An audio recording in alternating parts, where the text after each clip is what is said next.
The Seller of Secrets, a Memoir, written and narrated by Kathleen Rose Morgan.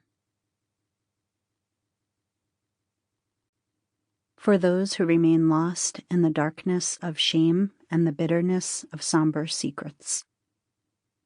A book must be the axe for the frozen sea within us. Kafka. Prologue.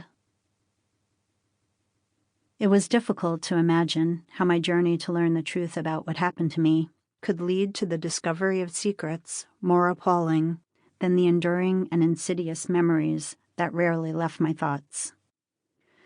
These memories kept me from complete amnesia, and although I disregarded them with great effort, they will undoubtedly remain forever etched into my bones.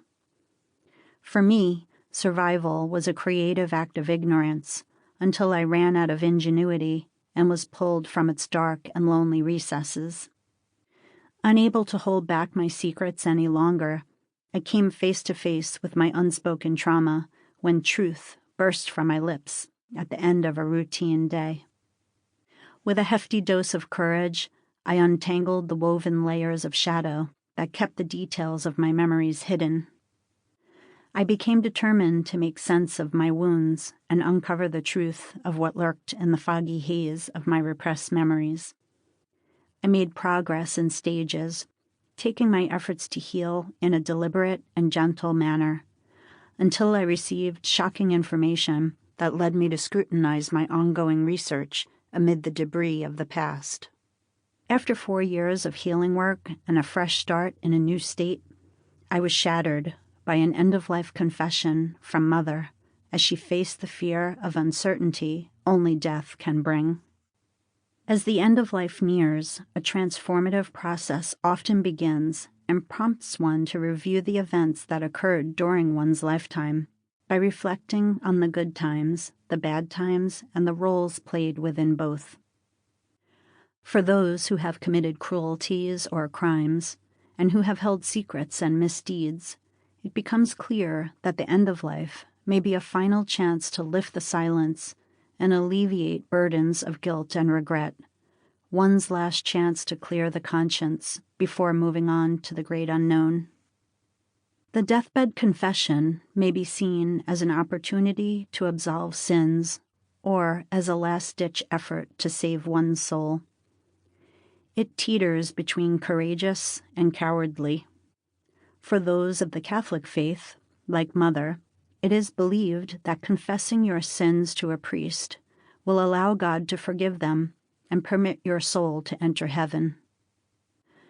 As Mother's health was deteriorating, in the absence of a priest, she chose Roseanne, the director of the care home where she resided. Are we all worthy of the opportunity for redemption at the end of our lives? For people who have led immoral and destructive ones, will resistance to redemption remain, or will the fear of death soften even the hardest of hearts and make one beg for mercy?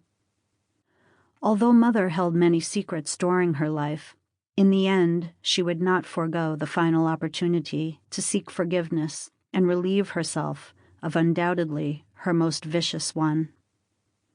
At the time of Mother's confession, the effects of dementia were causing her to believe the past was the present.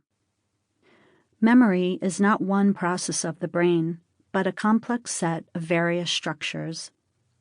In dementia patients, the perception of time and the function of memory are disorganized. Short-term memory can be impaired, while long-term memories remain intact. Many can remember events that took place decades ago, while unable to recall what happened earlier the same day, and some live fully in the past. Childhood events are well encoded in the brain, and the effects of post-traumatic stress disorder, PTSD, can appear in those who have repressed painful memories. Traumatic memories can emerge to be relived over and over, and it is possible to become, to some extent, trapped in those memories. This often results in an added diagnosis of depression and is treated as a form of psychosis. Sample complete. Ready to continue?